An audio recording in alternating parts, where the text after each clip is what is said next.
कहानी की शुरुआत में हम देखते हैं कि जेम्स राइट, एक सेवानिवृत्त सैनिक, अचानक जापान के एक मार्शल आर्ट स्कूल में घुसपैठ करता है। उसका लक्ष्य अपने पुराने दुश्मन को ढूंढना है, लेकिन शुरुआत से ही चीजें गड़बड़ा जाती है। वो जिस आदमी की तलाश में है वो स्कूल के वर्तमान मास्टर के पिता है। इस मार्शल आर्ट स्कूल के मास्टर एक सम्मानित व्यक्ति है जो अपने परिवार के सम्मान को ठेस पहुंचाने वाली कोई भी बात बर्दाश्त नहीं कर सकते। जब वो अपने पिता का अपमान सुनते हैं तो अपने छात्रों को इस अमेरिकी को तुरंत मार डालने का आदेश देते हैं, लेकिन उनकी योजना उल्टी पड़ जाती है। जेम्स कोई साधारण सैनिक नहीं है, वो एक शक्तिशाली योद्धा है। वो बिजली की गति से एक एक करके सभी को खत्म करना शुरू कर देता है। जब उसे पता चलता है कि यह कोई साधारण आदमी नहीं है तो वह अपने छात्रों को रोकता है और पूछता है कि जेम्स वहां क्यों है। कोई जवाब मिलने से पहले ही कहानी अतीत में चली जाती है। 1942 में जापानी सेना मार्च ऑफ डेथ के दौरान शिविर बना रही थी।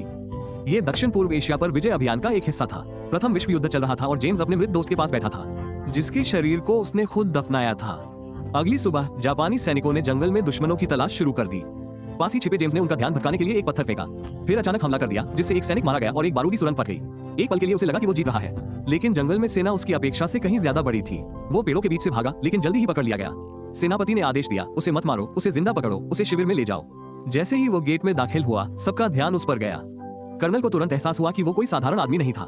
वो ब्रिटिश वायुसेना का पूर्व कमांडर रह चुका था। शिविर में फंसे सैनिकों को एक वरिष्ठ अधिकारी को देखकर उम्मीद न जगे, इसलिए कर्नल ने उसे चुपके से मार डालने का आदेश दिया। पहले तो जेम्स हारा हुआ सा लगा, लेकिन जैसे ही तलवार खींची गई वो बच निकला। अपने अद्भुत युद्ध कौशल का इस्तेमाल करते हुए उसने 3 गार्डों को मार डाला और जंगल में भाग गया। जल्द ही उसे एक दुर्घटनाग्रस्त विमान का मलबा मिल गया, लेकिन वो वहां ज्यादा देर तक नहीं छिप सका। वो फिर से भाग रहा था कि उसका पैर एक छिपे हुए जाल में फंस गया। सैनिकों ने उसे फिर से पकड़ लिया और शिविर में वापस ले आए। कर्नल ने अपना डॉग टैग निकाला और पाया कि उसकी कमर के नीचे धातु लटक रही है, युद्ध के दौरान असाधारण बहादुरी के लिए दिया जाने वाला एक पदक। कर्नल प्रभावित हुए और बोले, इसे अभी मत मारो, इसे इमारत के नीचे वाले हिस्से में ले जाओ और आराम करने दो। लेकिन ये राहत ज्यादा देर तक नहीं रही। अगली सुबह वे उसे एक और युद्ध में भेजने की योजना बना रहे थे जहां उसकी मौत निश्चित थी। रात में गार्ड ने सुझाव दिया कि उसे सोते हुए मार दिया जाए, लेकिन कर्नल ने मना कर दिया। वह चाहता था कि पूरा कैंप उसके आदेशों की अवहेलना के परिणामों को देखे। जेम्स को एक छोटी सी कोठरी में बंद कर दिया गया जहां उसकी मुलाकात दूसरे कैदियों से हुई, जिनमें से ज्यादातर अमेरिकी थे। उनमें से एक ने अपना परिचय गैब्रियल के रूप में दिया। उसने पूछा कि क्या ब्रिटिश सेना उन्हें बचाने आएगी, लेकिन जेम्स चुप रहा। उसने सुना था कि वियतनामी कैदियों को पहले भी यहाँ रखा गया था, लेकिन मदद पहुंचने से पहले ही वे सभी मारे गए थे। जेम्स को याद आया कि जब उसका दस्ता आया था तो दुश्मन की भारी गोलाबारी के कारण उनका विमान दुर्घटनाग्रस्त हो गया था, लेकिन वो बच गया था। कुछ समय बाद जेम्स ने बताया कि उस इलाके में तैनात सभी पायलट मारे गए हैं, यानी बचाव असंभव था। इस जापानी जेल के नियम कानून बेहद सख्त थे, फिर भी उसने आसानी से हार न मानने की ठान ली थी। उसने एक और भागने की कोशिश करने का फैसला किया, लेकिन दूसरे कैदियों ने उसे इसके बारे में सोचने तक की मनाही कर दी। ये कैंप एक द्वीप पर बना था। हर जगह निगरानी के लिए टावर और पहरेदार थे। जो भी भागने की कोशिश करता पकड़ा जाता। ये कैंप सबसे ताकतवर और खतरनाक कैदियों को तोड़ने के लिए बनाया गया था। उन सभी को कैंप की दीवारें मजबूत करने के लिए काम करने के लिए मजबूर किया गया था। थोड़ा आगे एक और कैंप था जिसे मार्च ऑफ डेथ कहा जाता था। वहां से कोई कभी वापस नहीं लौटा था। किसी को नहीं पता था कि अंदर क्या हुआ था। अगली सुबह परिसर के अंदर चीख पुकार से शुरू हुई। सभी सैनिक प्रशिक्षण और सख्त क्रम में थे। हवा, जूतों और अनुशासन की आवाज से गूंज रही थी। सजा का समय आ गया था। सैनिकों ने जेम्स के हाथ बांध दिए और उसे मैदान के बीचों बीच ले गए, लेकिन इससे पहले कि वो सबकी नजरों में आता, कमांडर ने रस्सियां काटने का आदेश दिया और उसे बाहर निकाल दिया। दरअसल कमांडर जेम्स को किसी और गंभीर घटना के लिए बचा रहा था। असली नाटक अभी शुरू नहीं हुआ था। चुराकर अपने बिस्तर के नीचे छिपाने की सजा मिलने वाली थी। राशन से खाना। उनकी सजा मौत नहीं थी, बल्कि उन्हें कैंप के सबसे खतरनाक लड़ाके का सामना करना था। कैंप का सबसे ताकतवर लड़ाका भयानक लग रहा था। उसका शरीर किसी मशीन की तरह बना हुआ था। उसके घूंसे इतने तेज और ताकतवर थे कि सबसे मजबूत कैदी भी डर के मारे पीछे हट जाते थे। ये दृश्य सबको जापानी सेना से चोरी करने के अंजाम की याद दिलाने के लिए था। लड़ाई के बाद सबको उम्मीद थी कि अगला मरण जेम्स के हाथ में होगा। किसी को यकीन नहीं था कि जेम्स के इतने क्रूर लड़ाके के सामने बचने की कोई उम्मीद है, लेकिन कुछ ही सेकंड में जेम्स ने उस विशालकाय और खतरनाक लड़ाके को सिर्फ 2 वार में ही ढेर कर दिया। कर्नल ने कुछ नहीं कहा। वो चुपचाप अपने तंबू की तरफ चला गया। अंदर एक सिपाही ने उससे कहा कि जेम्स को जिंदा नहीं रखना चाहिए। उसने कहा कि जेम्स जैसे आदमी को उसकी आखिरी सांस तक यातना दी जानी चाहिए, लेकिन कर्नल के विचार अलग थे। उसकी आंखों में जेम्स की ताकत के लिए सम्मान की झलक थी। फिर भी उसने वादा किया कि जेम्स का समय जल्द ही आएगा। बाद में जेम्स की मुलाकात कैप्टन कॉलिंस से हुई। कॉलिंस उसकी युद्ध शैली से प्रभावित हुए और सभी जश्न में पीने लगे। दाढ़ी वाले कैदी ने अपनी शराब निकाली, इतनी तीखी कि उसका गला जलने लगा। लेकिन माहौल हल्का होने से पहले ही जापानी सैनिक आ पहुंचे। उन्होंने जेम्स को कर्नल के तंबू में बुलाया। तंबू के अंदर एक युवा नर्स सामान बांध रही थी। जेम्स और नर्स ने एक पल के लिए एक दूसरे को देखा। उन्होंने कुछ नहीं कहा, लेकिन दोनों को कुछ महसूस हुआ। फिर कर्नल ने कहा, मैंने तुम्हें तुम्हारी तारीफ करने नहीं बुलाया था। उसने पहचान लिया था जेम्स की युद्ध शैली, एक ऐसी शैली जो कभी जापान में प्रतिबंधित थी। फिर चर्चा जेम्स के पदक पर आ गई। ये जेम्स का पदक नहीं था, बल्कि उसके पिता का था। कर्नल ने समझाया, मेरे पिता भी सेना में थे। फिर उन्होंने अपने दिवंगत अफसर की तलवार निकाली और जेम्स के गाल पर एक छोटा सा घाव कर दिया। उन्होंने पहरेदारों से कहा कि वे उसे ले जाएं। बात आसान थी, अगले दिन जेम्स को फांसी दे दी जाएगी। अगली सुबह कर्नल ने एक और युद्ध की योजना बनाई। वो जानता था कि जेम्स की लड़ने की शैली एकल प्रतिद्वंद्वी के खिलाफ शक्तिशाली थी, लेकिन एक समूह के खिलाफ काम नहीं करेगी। इसलिए उसने अपने दस्ते के सबसे मजबूत सैनिकों को उसे लड़ने का आदेश दिया। लेकिन जेम्स तूफान की तरह आगे बढ़ा। 1 मिनट के भीतर उसने उन तीनों को नीचे नहीं गिराया। अगर वो चाहता तो वो उन्हें अंतिम प्रहार से खत्म कर सकता था, लेकिन जेम्स रुक गया। उसने उन्हें नहीं मारा। कर्नल बिना एक शब्द कहे अपने तंबू में लौट आया। बाद में जब जापानी सैनिकों ने जेम्स का मजाक उड़ाया तो उसने उनसे कहा कि लड़ाके कायर नहीं थे। उन्होंने कहा कि वे हमारे जैसे ही अपने कमांडर के आदेशों का पालन कर रहे थे। ये सुनकर कर्नल ने 3 पराजित। सभी को यह दिखाना चाहता था कि मसीह यहां मौजूद नहीं है। चुप हो गए। कुछ ही क्षणों बाद शिविर में थे। गैब्रियल और कॉलिंस के घाव बिगड़ते जा रहे को संकेत भेज सकता था। किनारे पर मौजूद ब्रिटिश सेना वे उन्हें बचाने आ जाते, इसलिए योजना बनाई गई कि अगली कार्य शिफ्ट में कैदी हंगामा मचाएंगे। चीख पुकार मच गई। सभी पहरेदार शोर की ओर दौड़े। टावर पर तैनात पहरेदार भी नीचे आ गया। जेम्स टावर की ओर दौड़ा और ऊपर चढ़ गया। उसने रेडियो पकड़ा और रेत की बोरियों के पीछे छिप गया। जैसे ही उसने जाने की कोशिश की, नज ने उसे देख लिया। कुछ ही देर बाद पहरेदार ने नज को परेशान करना शुरू कर दिया।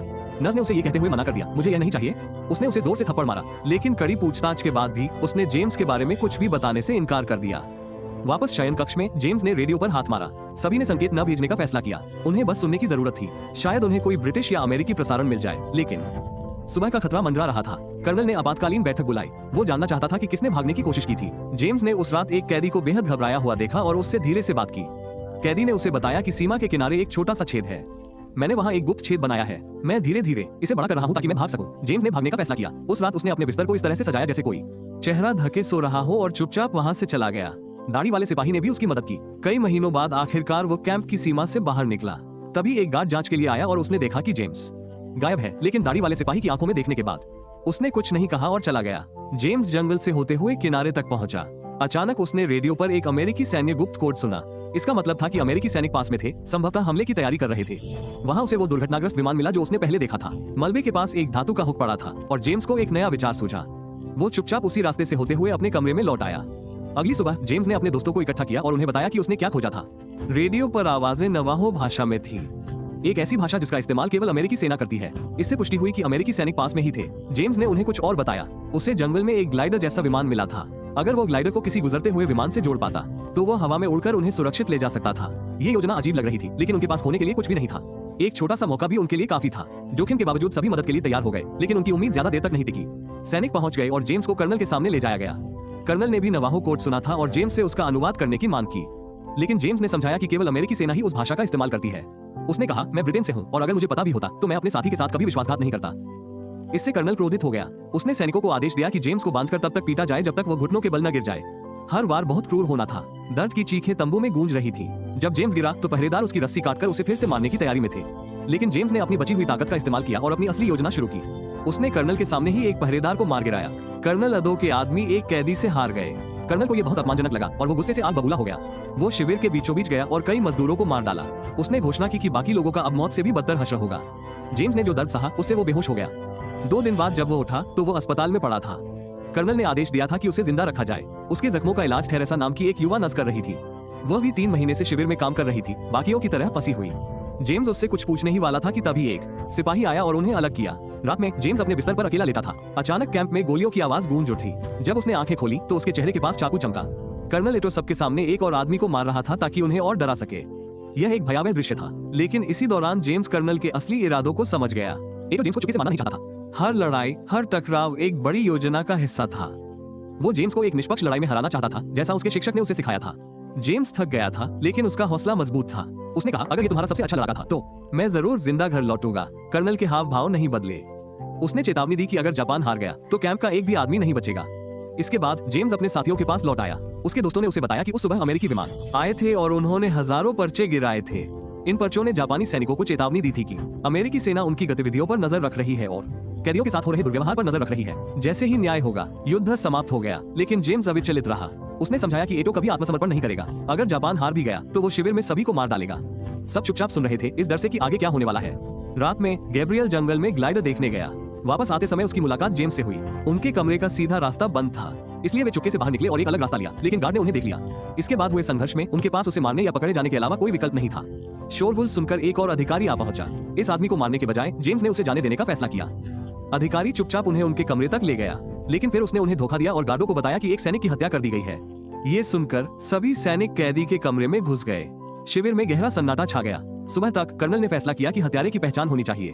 अपने साथियों की रक्षा के लिए जेम्स आगे बढ़ा और कहा, मैंने उसे मार डाला। कर्नल ने सबूत मांगा। उसने जेम्स को एक कैदी के सामने अपनी तकनीक का प्रदर्शन करने का आदेश दिया। जब कैदी ने सहयोग करने से इनकार कर दिया तो गार्ड ने गोली मार दी। उसके सिर में गोली मार दी गई। फिर कैप्टन कॉस को पहरेदारों का सामना करने के लिए भेजा गया। उसने उन सभी को हरा दिया। सभी कैदियों को जानवरों की तरह उनकी कोठरियों में वापस खदेड़ दिया गया। उसे एक बार फिर कर्नल के सामने लाया गया। जेम्स ने उसे कायर कहा और चुनौती दी कि अगर हिम्मत है तो लड़े। कर्नल ने जेम्स के सिर पर मुक्का मारा, जिससे वह घायल हो गया और उसे बाहर फेंक देने का आदेश दिया। उस रात जेम्स और गैब्रियल सचमुच भाग निकले। वे जंगल से होते हुए तट की ओर बढ़े ताकि अमेरिकी सेना से संपर्क कर सके। वे अलग अलग भाषाएं बोलते थे ताकि जापानी सैनिक उन्हें समझ न सके। उनकी योजना सरल थी, सिग्नल भेजने के लिए रॉकेट चुराना, उसे हवा में छोड़ना ताकि कोई गुजरता हुआ विमान उनकी स्थिति का पता लगा ले, फिर ग्लाइडर को विमान से जोड़ना और द्वीप से उड़ जाना। यही उनके भागने का एकमात्र मौका था। जब जेम्स कैंप में अपने कमरे में लौटा तो सब कुछ सुनसान था। कमरा खाली था, बत्तियां बुझी हुई थी। अचानक सैनिक अंदर घुस आए और उसे बेहोश कर दिया। उसकी नींद तभी खुली जब हवाई जहाजों की गर्जना आसमान में गूंज उठी। कैंप की नर्सों ने ऊपर देखा, यह मानते हुए कि अमेरिकी उन्हें बचाने आए हैं। कुछ ही क्षणों बाद पूरे कैंप में अफरा तफरी मच गई। कैदियों को बांध दिया गया था और विस्फोट से द्वीप हिल गया था। अमेरिकी सेना ने हमला शुरू कर दिया था। कर्नल एडो ने इलाके पर नियंत्रण खो दिया था। गुस्से में आकर उसने हर किसी को मारना शुरू कर दिया, चाहे वो सैनिक हो या कैदी। गोलीबारी के बीच जेम्स को एहसास हुआ कि उसे रेडियो तक पहुंचकर अमेरिकी सैनिकों से फिर से बात करनी होगी। लेकिन जब वो रेडियो तक पहुंचा तो वो पूरी तरह से नष्ट हो चुका था। अब उसकी एकमात्र आशा टावर पर लगा ट्रांसमीटर था। नर्सों ने इस समय अदम्य साहस दिखाया। उन्होंने पहरेदारों का ध्यान भटकाया, उन्हें अपने पास बुलाया और फिर उन्हें खत्म कर दिया। अब रास्ता साफ था। टावर के ऊपर से गैब्रियल ने तुरंत एक आपातकालीन संकेत भेजा। नीचे पूरा शिविर अफरा तफरी में डूब गया। जापानी सैनिकों ने भागने की कोशिश कर रहे कैदियों पर गोलियां चलाई। जेम्स चुपचाप ये सब नहीं देख सका। उसने राइफल उठाई और गोलियां चलानी शुरू कर दी। उसने कई पहरेदारों को मार गिराया और बाकी कैदियों को भी जवाबी कार्रवाई करने का साहस दिया।